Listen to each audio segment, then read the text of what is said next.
Bom dia a todos. Eu vou ler uma escritura aqui em Eclesiastes, para fazer uma base. Eclesiastes capítulo 3, verso 1. Tudo tem seu tempo determinado e há tempo para tudo debaixo do céu. Há tempo de nascer, há tempo de morrer, tempo de plantar, tempo de arrancar o que se plantou. Tempo de matar, tempo de curar. Tempo de derribar, tempo de edificar. Tempo de chorar e tempo de rir. Tempo de plantear e tempo de saltar. Tempo de espalhar pedras e tempo de juntar pedras.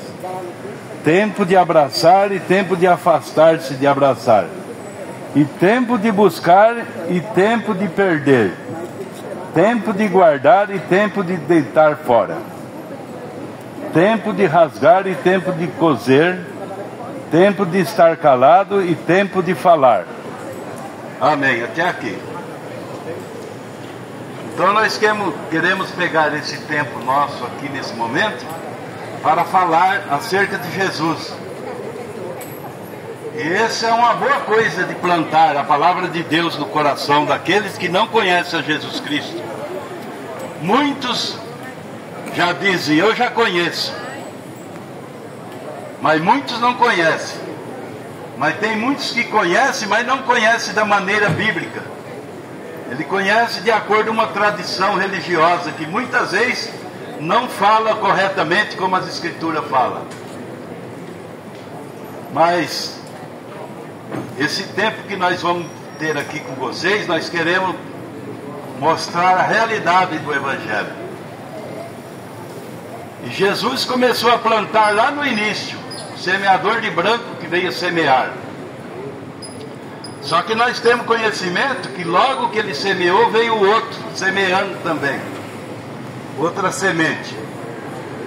Por isso que nós temos duas sementes na terra. Não é somente uma semente. Mas a semente de Deus, ela se identifica com a palavra de Deus. A outra semente se identifica com as coisas do mundo. Mas os cristãos, eles se identificam com a palavra de Deus. Eles têm obediência a ela. E a única maneira de nós se chegar a Deus é através da sua palavra, em obediência à sua palavra. Quando você é questionado por uma palavra escriturística, aquilo não é o pregador querendo combater você. Aquilo é Deus mostrando o amor dele para com você. E nesta era tem muitas coisas que o povo é ensinado que não são escriturísticas. É que as tradições religiosas veio trazendo isso lá de trás. E quando chega aqui nessa era alguém combater aquilo, parece que ele está contra a Bíblia. Mas na verdade não está. É um ensinamento que foi ensinado errado, que as pessoas pensam que aquilo é verdade quando não é. Começando o ensinamento escriturístico acerca do batismo. Nas escrituras, o batismo escriturístico é em Atos 2:38, que é o início da igreja. Tudo que você quer saber se aquilo está certo ou está errado, você tem que voltar no princípio. E qual foi o princípio da igreja? Em Atos 2:38. Ali os apóstolos foram os primeiros a fazer os atos batismais. A partir da morte de Jesus Cristo. João batizava com água para crer naquele que viria após ele. Isso é em Jesus Cristo. E quando Jesus Cristo veio e morreu na cruz do Calvário, ele deu a ordem para os discípulos ficar em Jerusalém, até que do alto fosse revestido do poder, para poder sair evangelizando. E eles obedeceram essa ordem e ficaram ali em Pentecostes. Aí no dia que veio o batismo do Espírito Santo, eles saíram evangelizando e batizando as pessoas. E a primeira pergunta que foi feita a Pedro acerca disso, perguntaram a Pedro: o que devemos fazer, varões e irmãos, para ser salvos? não para pertencer à sinagoga dos fariseus, para ser salvo. Ele falou: arrependei-vos e convertei-vos cada um de vós, e seja batizado em nome do Senhor Jesus Cristo, para perdão dos pecados, e recebereis o dom do Espírito Santo. Então a maneira correta do batismo ser feito na pessoa é dessa maneira. Mas hoje o povo está sendo batizado de outra maneira, antibíblica, que é nos títulos de Pai, Filho e Espírito Santo. Isso não é nome de ninguém. Eu sou pai, meu nome não é pai, é Carlos.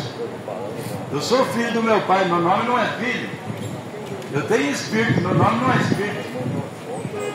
Meu nome é Carlos Cofani. E ali em Atos 2,38, Jesus mandou pôr o nome dele: Senhor Jesus Cristo. Esse é o nome do Pai, do Filho e do Espírito Santo. Quando você pega uma pessoa e batiza ela dessa maneira, você está colocando o nome do Pai, do Filho e do Espírito Santo. O nome do Pai é Senhor. O nome do Filho, o anjo disse para Maria: ele chamará Jesus. O nome do Espírito Santo é Cristo, que é ungido. Quando você coloca esses três, Senhor Jesus Cristo, você colocou o nome do Pai, do Filho e do Espírito Santo. Mas quando você coloca o título de Pai, Filho e Espírito Santo, você não põe o nome de ninguém. E Jesus, ele é quem? Ele é o noivo, e a igreja é a noiva. Ele vai casar com a noiva, que é a igreja. Qual é a pessoa que casou hoje e não recebeu o nome do marido? A primeira coisa que é feita lá no cartório é passar o nome do marido sobre a esposa, no dia do casamento.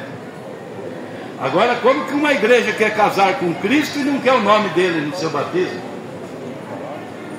Não tem algo errado nisso daí? Então, todas as escrituras, ela é harmonizada. É que a interpretação que veio lá de trás trouxe esse erro. Aí quando chega a verdade diante das pessoas, parece que a verdade é mentira e a mentira é verdade.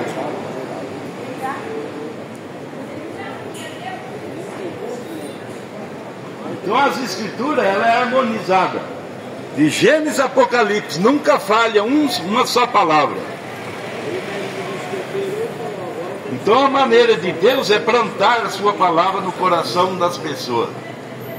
Aquele que recebe Jesus, ele recebe a Deus, que é a vida eterna. Por isso que ele diz na palavra dele: sem mim nada podeis fazer. A gente sabe que aqui é um lugar que muitas pessoas estão tristes hoje. Um está com um parente internado, o outro ficou sabendo de uma doença que aconteceu com um parente, ela está triste. É como nós lemos aqui: tem hora de tristeza, mas tem hora de alegria. Se você crê em Jesus Cristo como seu curador, que é o que ele promete na sua palavra, esse momento de alegria pode acontecer agora na sua vida. Nós cremos na oração pela fé pelos doentes. Temos testemunho de muitas pessoas que já foram curadas de problemas que para o homem parece impossível. O médico já tinha desenganado. Conheci uma pessoa lá de Tupã, é longe daqui, é em Tupã. Essa pessoa estava com um câncer na boca aqui, que o câncer já tinha comido a metade do rosto dele, o pescoço, e só saía aquele líquido preto dele. Os médicos mandaram os parentes vir se despedir dele, porque não tinha mais jeito. Tem mais jeito para os homens, mas para Deus tem. Aí os parentes veio tudo se despedir, e o pastor foi lá junto com os irmãos. Quando chegou lá, ele recebeu uma direção de Deus para orar por aquele enfermo. O pastor tomou a palavra assim pela fé e falou assim: ele não vai morrer. Os médicos dizem que ele vai morrer, mas eu digo que ele não vai morrer. Ele vai ser curado deste mal. E vai dar testemunho para a honra e glória do nome de Jesus Cristo. Pegou e fez uma oração por ele. No outro dia ele já começou a querer comer. No outro dia melhorou mais um pouco. Uma semana o médico estava dando alta para aquele que ele disse que ia morrer. O que é isso? É o poder vivificador do Senhor Jesus Cristo, que estava ali para curar aquele doente. E isso não é só para aquele senhor, é para outros que crê. Se você crê nessas coisas, isso pode acontecer com você, com a sua vida, do seu parente. Ele pode estar longe daqui. Simplesmente com um sinal de mão você pode representar ele. E nós estamos aqui para pregar a palavra de Deus, para orar pelos enfermos e para encaminhar você para um lugar onde se prega a verdade. Nós estamos aqui todas as quinta-feiras. Temos um programa de rádio pela Rádio Trianão que prega essa mensagem. Nós cremos na mensagem de um profeta de Deus que Deus enviou nesta era para restaurar todas as coisas que as igrejas veio torcendo. Agora nesta era é o tempo da restauração de todas as coisas. A Bíblia fala assim: antes do entardecer haverá luz. No tempo da restauração de todas as coisas. E agora nós estamos nesse tempo da restauração. E Deus prometeu em Malaquias: antes que venha o grande e terrível dia do Senhor, eis que eu vos envio o profeta Elias, e ele restaurará todas as coisas, para que eu não venha vir à terra com maldição. E esse Elias tem vindo, tem restaurado, mas poucos estão dando ouvido à mensagem desse profeta. Assim como não deram ouvido para Jesus Cristo quando ele veio na primeira vinda, que a Bíblia falava que ele viria, que ele abriria os olhos dos cegos, curaria os enfermos, faria maravilha, ressuscitaria os mortos, mas ninguém creu nele. Uma minoria de 12, e entre os 12 ainda tinha um que era o Judas. E nesta era não é diferente. A única diferença é que naqueles dias Deus endureceu o coração de Israel para não ver. E nesta era Deus está endurecendo o coração dos gentios para não ver a mesma coisa. Porque essas coisas só é para os predestinados e eleitos do Senhor antes da fundação do mundo. Para aqueles que Deus plantou lá no início. Para aqueles que foi plantado pelo inimigo, eles não verão essas coisas. Por isso que a maneira de Deus separar as ovelhas do bode é através das Escrituras. Ele escolhe as ovelhas, e quando você é a ovelha, você não dá trabalho para Deus. Quando Jesus passou chamando os discípulos, ele simplesmente olhava para um pescador e falava: segue-me. Aquele pescador abandonava suas redes de pesca e seguia os passos de Jesus.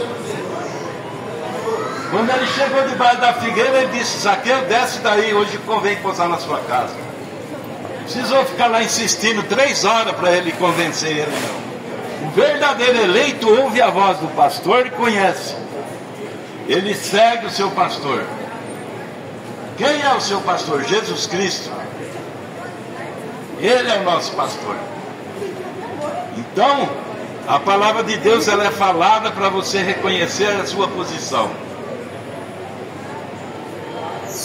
Tudo aquilo que é feito nessa dimensão, ela fica registrada diante de Deus.